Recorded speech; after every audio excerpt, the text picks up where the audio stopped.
Bonsoir Laurence Rossignol. Bonsoir. Et voici Oui. l'inégalité dont nous parlons ce soir. Vous voulez réagir déjà? Non, non, allez-y. Ce sont les retraites des femmes qui sont inférieures, Laurence Rossignol, de 42% en moyenne à celles des hommes. C'est l'un des systèmes les plus défavorables en Europe. Il n'y aurait donc pas urgence à en sortir de ce système actuel, Laurence Rossignol? Bien sûr qu'il y a urgence à en sortir, mais les retraites des femmes sont le résultat des carrières des femmes.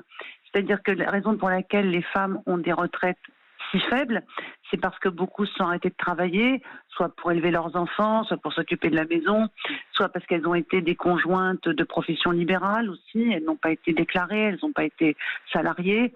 Et puis les femmes sont aussi cantonnées dans les métiers à temps partiel, les emplois à temps partiel, ou dans les métiers les moins rémunérés.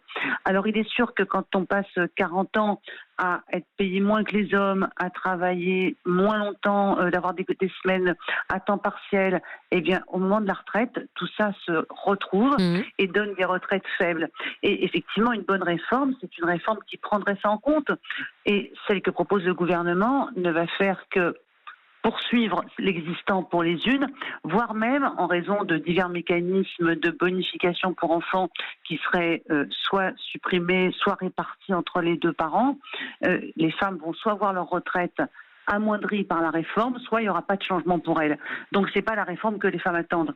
On a un problème de compréhension quand même. On a à la fois l'Institut de protection sociale sur lequel s'appuient notamment vos arguments, qui est très négatif, qui considère qu'un certain nombre de femmes vont encore être pénalisées par cette réforme. Et puis de l'autre côté, on a une secrétaire d'État que vous connaissez, qui est en charge de l'égalité femmes-hommes aujourd'hui, qui annonce au contraire que les femmes seront les grandes gagnantes de la réforme qui est en train de tricoter le gouvernement. Qui croire aujourd'hui, Laurence Rossignol? On n'est pas dans les chiffres, nous sommes des auditeurs et les femmes sont à l'écoute.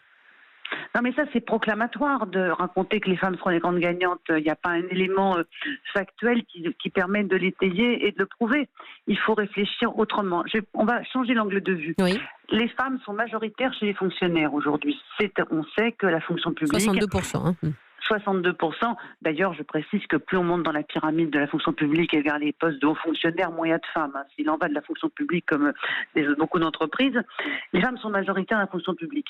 Demain, avec la réforme, et le gouvernement le reconnaît d'ailleurs en ce qui concerne particulièrement les enseignants, les retraites vont baisser. Donc là où les femmes sont nombreuses, les retraites vont baisser. Donc les femmes sont déjà impactées en tant que fonctionnaires. Et puis pour les autres, celles du secteur privé, celles qui ont eu des carrières à trous, comme on dit. Une carrière hachée, oui. Des carrières hachées, beaucoup de temps partiel, des faibles cotisations. Un euro cotisé pour un euro de retraite, ça ne va pas faire beaucoup de points à l'arrivée non plus quand on n'a pas travaillé dans les mêmes conditions, qu'on a été moins bien payé. Tout ça n'a pas d'impact. Donc on ne peut pas dire, comme le fait le gouvernement, que les femmes vont être les grandes gagnantes. La complexité de la compréhension de cette réforme, c'est qu'il doit y avoir il y a bien quelques gagnants et quelques gagnantes que le gouvernement met en exergue. Ils existent probablement, mais ceux-là elles ne seront pas le plus grand nombre. Et de toute façon, ce serait quand même injuste de se contenter d'une réforme en disant voilà, il y a des gagnants. En fait, il y aurait les premiers de cordée de la réforme des retraites et puis tous les autres derrière qui seraient soit pénalisés, soit ne verraient rien changer Bien pour sûr. eux.